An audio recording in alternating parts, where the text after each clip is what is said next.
Hello, hello. Welcome to the Happy Productive Podcast. I'm Jennifer Dawn, a business coach and founder of The Best Planner Ever. If you're ready to start winning big in business and life, you're in the right place. Happy Productive Podcast is your go-to resource for learning how to bring awareness and clarity, determination, some mental toughness into your daily productivity so you can just knock those goals right out of the park, set yourself apart from the pack, and start succeeding on a whole new level. So today I'm super excited. We're going to be talking with Lori Baker-Schena. She's a leadership coach and professional speaker who works with business owners and entrepreneurs all across the country to increase their business by enhancing employee satisfaction and, of course, focusing on customer service, because who doesn't love that? But I'm most excited because I want to talk with Lori today about how we keep motivated and how we stay productive while we're working from home, because for so many of you, we're not like doing that commute. We're not going into the office every day, and really staying motivated when you are at home and it's your work and it's where you live can really be a challenge. Even for me, like I worked from home before all of this stuff. And so I kind of am used to the balance between home and work, but I can't get out like I used to. And so even that has been a real challenge for somebody who already worked from home. But when you didn't work from home, that must be really challenging. So Lori, I'd love to hear your thoughts on that. Jennifer, first of all, thanks for having me. I'm so excited to be here. Hello to your wonderful audience. They're so lucky to have you as a host to give them such great advice, because even the name of your podcast, happy and productive. That's what else can we ask for, correct? Right? That's the idea. Absolutely. And that is like my mantra as well. It's interesting. 2020 was really kicked us, I say kick our butts in so many ways, but one of the most dramatic things was all of a sudden, literally overnight, people were working from home. Now, both of us have worked from home. I've worked from home for 33 years of my own business, but it took a long time for me to adjust to working from home. I was in my late 20s, and I just married. I had two stepdaughters, and there was a lot of things going on, and it really took a lot of mindful thought into how to do this. So meanwhile, millions and millions of people, Jennifer, were thrown into work at home, and no one was taught how. Right, And right. I believe it's as difficult to work from home as it is to swim. And if we don't teach people how to do it, you'll sink before you know it. And that's where you'll get depression and anxiety, because you just don't know how to function. It's not that easy. So what I was able to do all last year was give people virtually some really good tips on how to work from home and stay happy and motivated. And Ah, so, of course, the first thing, there's so many things, but the first thing you need to do is know how to set boundaries. mm, Boundary setting is crucial in any time, but especially working from home, because the issue is that you have a computer that's calling you like the sirens, even though it's mhm. might be 7 o'clock at night and you're exhausted, there's an email waiting for you. Right. Problem is if you answer that call, you will never get your life balanced because you are always working. It's So, so true. And I'm going to stop you right there no, for no, a no, second go because ahead. Lori, what you're saying is amazing. It's absolutely right on point. And depending on how you work, because like my husband, he works for an insurance company. And at 5 o'clock, he can click off and he can be done. Like he is not obligated to stay on that computer. And even though he works from home, at 5 o'clock, he can click off. I have my own business. There's no clicking off at 5 o'clock. Like I have clients who have issues, and I was on the phone this morning with a client in the UK at 6 a.m. and I might be on the phone with a client at night at 7 o'clock p.m. So I would love to hear your thoughts on, like, if you are working with a company where you can't just click off at 5 o'clock, like how do you deal with that when you say set a boundary? Because I agree you have to set a boundary, but it's the setting of the boundary. Like, how do you set a boundary if you don't know how to set a boundary? And so can you Well, walk us through, like, what does that really look like in setting a boundary if you can't just, click off at 5 o'clock like some of us? that's such a great question. Well, that we have to back up a little bit, because to set boundaries, we have to give up guilt and we have to give up perfectionism. And we Oh have to give boy, up, those are big ones. and we have to give up wanting to please everybody. Yeah. Okay. Because the reason why we sometimes don't have boundaries is because we're afraid to make people upset. We feel guilty if we're not working 24/7. And if we all want to be perfect. All right. Mhm. Those are the three things that are keeping us back. But if you look at your life, and I do a lot of work-life balance, if you look at your life, you have priorities in your life. And I'm sure you've got a beautiful family, Mhm. and you have to figure out what those priorities are. And even if you don't have family, it's just you should be a priority. You should be number one. Mhm. So it's all about what you can control and what you can't. All right. So when you're an entrepreneur, it's okay to have a 6 o'clock in the morning meeting. I do the same thing, but I don't do it every day. And Mhm. I make sure that, like the UK, that's a real thing because there's nothing much you can do. That's a huge Right. chunk of time, right? But I'm in Los Angeles and I have clients on the East Coast. And my priority every day is to walk 5 miles with my husband. Mhm. Okay. And that takes me from 6 to 7:30. So I'm really not ready to go till I'm to 8. So my clients know unless there is something unusual, I will not be being with them until 11 o'clock. Mm. And I've set that boundary, and either they are okay with it or they're not. But if I didn't set that boundary, since I have West Coast clients too, I theoretically could be working from 6 o'clock in the morning till 6 o'clock at night, which I have on many things. But by the time Yep. you're done, you're wiped out. So what I do how do you set that boundary? You say to the person, look, I've decided since everyone's working from home that I'm going to have a set amount of hours. So I will be at my desk from 8 o'clock in the morning till 6 o'clock at night. Mhm. If you need anything, shoot me an email. Unless it's an emergency, get me a text, but shoot me an email. And I promise you, I will get to you at first thing in the morning. But I plan not to look at my computer in the evening so I can devote time to myself, my family, whatever's going on. Mhm. And when you say that to people like that, they will understand. And usually, unless you're doing surgery, something, they can wait for an overnight thing. Now, the issue becomes if you've got kids and you have to work with them. Let's say you're working with them from school from 9 to 11 and 1 to 3. Mhm. So you need to figure out your day where you're going to be working early morning and late night. But what I always say is if you're working late night hours, don't you might be tempted to send that email out at 11 o'clock at night. Don't do it. Yeah. Don't send your emails out at business hours because people are going to Right. start thinking, oh, she's working at 11 o'clock at night. I can bother her. Exactly. That And precedent that you set, exactly you set that. You teach people how how to they treat can. you. Yes, You exactly. teach people how to. So this setting of boundaries really helps. And people, believe it or not, understand. And if they Mhm. don't understand, they don't respect it. I'm not quite sure if that's a good fit for you, Mhm. whether you have your own business or you're in business, Right. because it's incredibly important to set boundaries without guilt so that when you're working, you can really be working. And when you're not working, you can really be like work hard, play hard. You can really focus on what you need to do outside of the work environment. That's the only way that you can stay sane. But it's so difficult to figure that out when you've just been thrown into the work. People didn't even have a place to work. They Right. worked on the kitchen table, on their beds. That's not going to work either. Right. Oh, I agree. And I love what you said.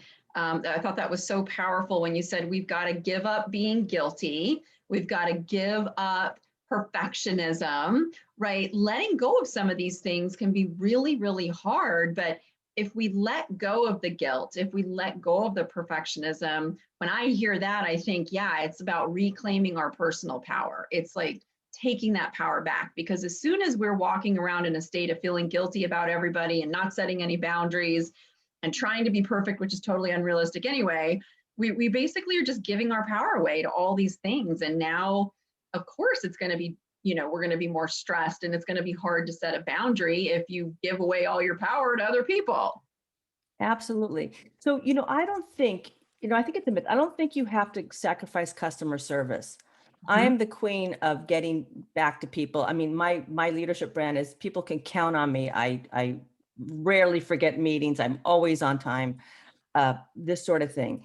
But that doesn't mean that you have to, be so busy that you can't set those boundaries. The key, Jennifer, is communication, Mm-hmm. communicating what you're going to do and why you're doing it. And Mm-hmm. what are they going to say? No, you can't have any family time. Right, how can we argue exactly. that? So working with communication and letting people know, Jennifer, that they're still important, even though you are setting those boundaries. And, Mm-hmm. and when you're working from home, you also have to set boundaries with your family. Mama is working from 9 to noon today. I can't help you with anything unless it's an emergency, like you're bleeding. Yeah. So you're going to figure out what you're going to eat, especially if you've got older kids. Younger kids is a whole different thing, but setting those boundaries and saying, I Yeah. love you, but I need to focus. Mm-hmm. And that's with the spouse, anybody, even in your coworkers, I love you, but give me these 2 hours so I can complete Right. this project. These type of things, these asks in a compassionate, nice, communicative way really will make your life better and allow you to be more productive and Oh, happier, I which is the agree fifth so much. purpose. I agree 100%, especially with the children. And so my children, I have three children. They are currently ages 21, 18, and 11. And I have been a business owner really my entire adult life. And so when my 21-year-old was born, I had my software company. And so she came to work with me for the first like year and a half. My son, he made it 6 months and then he just had to be like in daycare because he was a wild man. So, but they all came with me. And so this was something with all my children. Like I was really adamant about like, mama's working. Mama doesn't have a job where she can flake off. Like mama has to do what mama has to do or clients are not going to pay because mama works for clients. And that's, I've taught them this from an early age is that's where the money comes from. It comes from the clients who are happy with the services or the products or whatever that we're providing. And so you can do this if you're tempted, if you're hearing this and you're just like, oh, not my kids, that's baloney. Like I've taught my children from a young age to take care of themselves. Like they can all do basic cooking. They know how to pick out their clothes and get themselves dressed. And like, if I were called away for a week, I know that my kids would survive on their own and be completely fine. But it starts with the parent. It starts with the boundary. And even setting a boundary with your child of teaching them how to care for themselves, do the basics for themselves. And even all my children know, like from a young age, if my office door is closed, you better be on fire if you come in here. That is exactly me too. We have the exact Right? same story. Yes. But on the flip side, when the doors open, I'm there. I'm like, I see them. Are you guys good? Is everybody happy? What do you need? Like that's the flip side of it is you really do need to spend that quality time making yourself available when you can be. But it's definitely in this whole working from home. And it's funny because I work with so many people in so many different places, and I'll see, the kids running through the background or, parents getting very distracted. And, we were so lucky with school. We could just send them off to school. But now they're home with us. And so I think the boundaries goes even to the children of having to kind of re-educate them on how this works if mama or daddy is, working from home. Absolutely. I was a college professor for 25 years. And the worst thing you can do for your kid is do everything for your kid Mm-hmm. because they get to a point where, high school, you can still help them, but in college, not so much. And all of a sudden, they don't have any kind of coping skills. If they get a bad grade, what to do, or any organization skills, or time management skills, or financial skills, all these things that you should be modeling as a parent. Mm-hmm. But some of us, don't want to because we want to hurt their feelings, or we're, we're afraid of what they're going to think of us, that sort of thing. But you have to really elevate yourself above that and say, I am doing this so that I can teach you how you can set boundaries. Wouldn't it be lovely if we can tell our sons and daughters how to set healthy boundaries so that we can live healthy lives? So it's like a cycle. It's all so important. But that boundary setting is my number one thing we need to do to be successful working from home. And it really extends to everyone from friends, family, parents, if you have older parents or college age kids or people in your life. It just is important. And you don't have to be mean. You can say, you know what, I need this. I appreciate you understanding. And I look forward to blank, blank, blank. Mm-hmm. And it's just those type of things, and stop feeling guilty if you have to set a boundary.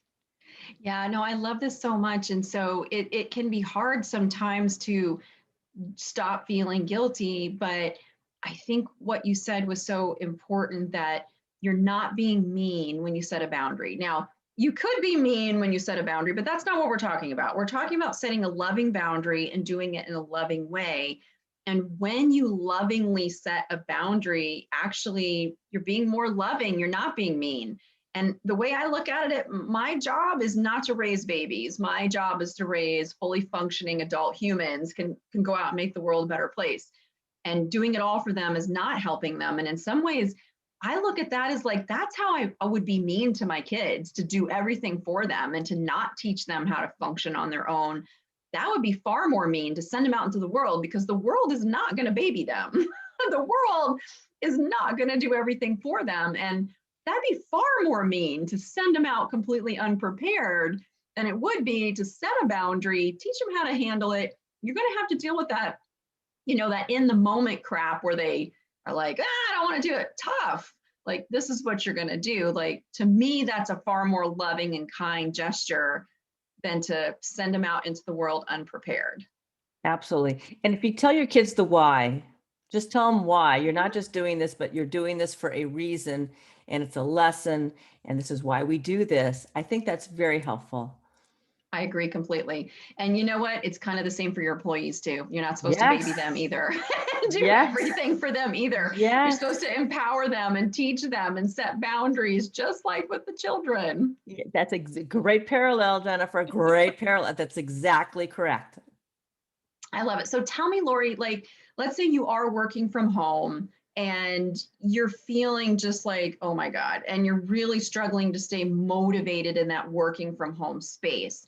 I worked from home for so many years. Like, I don't have an issue. Like, I get into my office, this is where it all happens, and off we go. But I've worked with so many people who are just not like that. And it's really hard for them. Like, when they're at home, they're at home. And to get into that zone of working can be so tough. And so, what do you recommend if you're just really having trouble staying motivated working from home? Well, that's such a good question. What you first need to do is get yourself really psychically separated from work when you're home. Even Mm, if you're someone asked me early on, what happens if you're in a studio apartment? You can still do this. You put your desk to a corner and you don't go near it. And so what you do is you have kind of a morning routine. I'm a big one on having a morning routine. The mhm, first thing is you get ready. You don't just zip into work. So you get it to work and you go to work if you can, at the exact same time every day. And mhm, you don't have to necessarily take a shower every day. Everybody's now we're kind of every other day people, but you want to kind of get into a work mode, dress up a little bit, but feel different than your pajamas.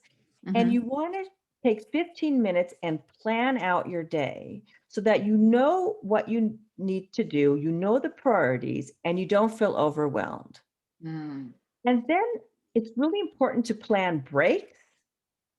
And I suggest you plan a morning break, an afternoon break, break for lunch. And on these breaks, have some fun. Watch a half hour Netflix, take a quick walk, but plan out your breaks so that you are doing something fun. Even if you're overwhelmingly busy, you cannot work 5 hours straight, not take a break and think that you're being effective and you're working at maximum speed. yeah. So giving yourself that time to take breaks is important.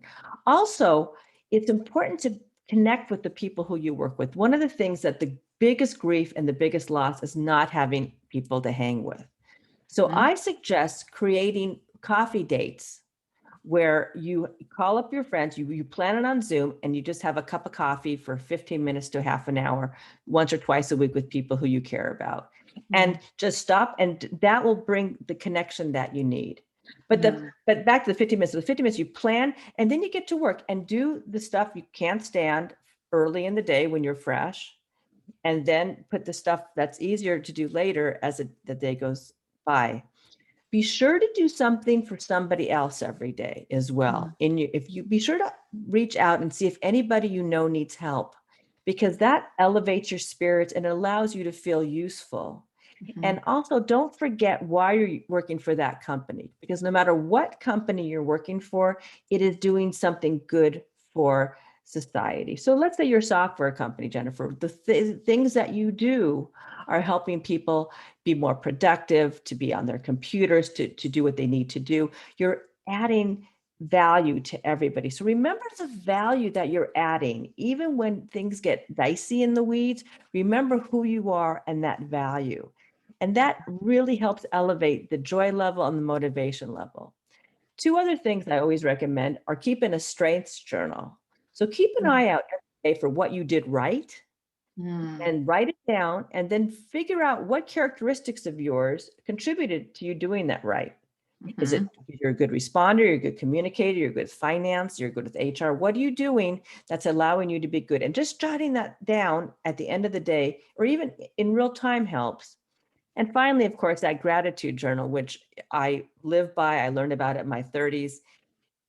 5 things that you're grateful for every single day, no matter how bad things get. And it really helps you focus on what you have versus what you don't. And if you look at our jobs, just the fact that we have a job and you can make a living, that you've Mhm. got the resources, that you are working from home. A lot of people have to be out and about, and it might be some dangerous. There's so many benefits to working from home, even if you don't like working from home, that we have in this moment. So Mhm. focusing on that goodness, that positivity, that Mhm. pivoting to the positive, which is so important, really will help elevate your mood and make you more productive, because you are focused, you're happier, and your everything is organized, which is crucial. Oh, I love that. You said so many great things there. And a couple of things that stood out to me were um, the, I can't remember exactly the way you said it, but the way I heard it was like, guys, and I'm talking to all of you guys, like sometimes you got to like get up, take the shower, do your hair, put on a nice clothes, especially if you're not on Zoom calls, you may not have to like go through the effort that you used to go through to get ready for work, but like make that effort. I think that can really make a difference. I know on the days where I don't have Zoom calls, and it's not that I don't love working from like yoga pants and, having my hair up, but those are also the days that I will like, okay, this is going to sound gross, but I'll like do my workout and then go to work and then not take a shower because I'm like, oh, I don't have to take that extra time because nobody's going to see me today. So I can just keep working. And then I end up skipping the shower and I don't, then my hair, I'm just like, ugh. Not that I do much with my hair, but at least if it's washed, it's like, all right, that's a win. So just going through that process of getting yourself in a place where you just feel a little more ready for work. I thought that was a fantastic tip. And your strengths journal, I love that. That really ties into what we do in the best planner ever. At the bottom of the planner page, there's a wins. And Ah, I love, like, before I end my day, I want to get really clear on what are my wins today? What did I do right? Because what we focus on expands. So if all we focus on is whatever we didn't get done, that's going to get bigger. So we want to focus on like what we did right and let that grow. And that will really help, I think, with the guilt and the beating yourself up and the whole perfectionism thing, like letting some of that stuff go when you every day really have to require yourself to be like, how did I win today? What did I do right? And I think that ties right into gratitude, which is just one of the best mindset shifters that there is. and it does take time. It takes practice. Like, when you go to the gym and you build your core, your inner core, Yeah. that takes time. Well, same with this, really, really, it's easy to beat yourself up. It's easy to hear everybody be negative. So it's harder to be positive all the time. So building that muscle, the positivity muscle, it's worth it, because once you build it, you understand it and you realize the power of it. And so I love that your planner has that at the bottom. It's incredible to stop for a minute and know how good you are, to Right. Right. acknowledge that you're doing okay and you're doing things right. And if you have to, do it every night and have that thing, that is so crucial, because that self-talk and being our own cheerleader is so important to be happy and productive in your Mhm. job. I agree completely. I agree absolutely completely. Happiness is a choice. And there's a lot of people, and just because you choose to be happy, it doesn't mean that we're, distracting ourselves or ignoring things. And not that there aren't people who sometimes do, but those of us who know, like, happiness is a choice, and it often can happen with, like, not in the best of circumstances, where you still have to choose to align with happiness. We have a new hashtag called Win Happy. I actually just put it on a t-shirt, which is my new little project right now. But Win Happy means that I'm going to show up, I'm going to win today, I'm going to do the very best I can, but I'm going to do it in a place where I'm choosing to be happy. Doesn't mean I don't deal with stuff, doesn't mean life won't happen, but it's about putting yourself into the best place that you can be, so you can show up and you can handle these other things. I mean, think about it. What's the mindset that you want to show up in when you have a challenge? Do you want to show up all sad, deflated, no power? Or do you want to show up in a happy, clear, like, okay, I'm here to solve the problem kind of place, right? Kind of a no-brainer on that one. But it's so important to remind people. And I love that whole concept. It's so important to choose joy every morning. You wake up, I'm going to be happy today. And it is a choice. Yeah. We have a choice. Yeah. It's a I still conscious have to choice. work. I still have to deal with stuff, but I can do it from a happy place if that's what I choose. So I love that so much. And that's part of where happy productive came from, was, we want to be productive, but we want to do it in a happy way, so that we're, of course, making more happiness as we work are out in the world and all the people we're interacting with. Can you imagine having a podcast, miserable productive? I mean, right, exactly. And that's what so that just many says it people all. are. Yeah, no, I love that so much. I love that so much. All right, Lori, this has been so wonderful, but I want to end it with one question that I want you to share with everybody, which is, what's your favorite productivity tip that has just completely changed the way that you work? I'm a big one on blocking your time. Mm-hmm. And I'm saying, if you have a project, don't, at least once or twice a day, have 2-hour shifts of uninterrupted work time. So you're not answering emails, you're not having meetings. And that, again, is a setting a boundary thing, right, Jennifer? You have to set boundaries. Say, look, this is when my work time, otherwise you will never get anything done. So I'm a big time blocker, and plan everything in your day. I mean, plan those breaks, plan social hours, plan those coffee breaks, plan, block. But that is how you get things done. Oh, I love it. And I'm going to add just a tiny piece to that, because you're absolutely right. When I do the time blocking, and I have to take it off my electronic calendar. That's my trick. I can write it in my planner, but if people can still get on my calendar, I'm screwed. So for the time blocking, it's great. I love it. But I had to, like, block it off my electronic calendar, and then it worked, because I wouldn't get, like, surprised with people scheduling, and I was like, ruh-roh, there goes my, my time to work on whatever I'm working on. That is absolutely a great extra tip. Absolutely. It's the only way to get it done, or else they'll be filling it all up, like a exactly. All right, Lori, tell everybody where they can find you if they want more information about you and what you do. You can find me on my website. It's www.loribakerschena.com, and would love to hear from you and get some more ideas and see where we can go with productivity. Fantastic. And joy. Yeah, we love both of those. So, Lori, thank you so much for being here with us today. Guys, all of you listening, if you like what you hear, please share it. We don't, spend money on paid ads. It's all about word of mouth. And so if you heard something today that you love, please share it with other people in your life who could benefit from this. If you want to find out more information about us, you can check us out at bestplannerever.com or jenniferdawncoaching.com. All right, guys, that's it for today. Thank you so much, and get out there and have a happy, productive day.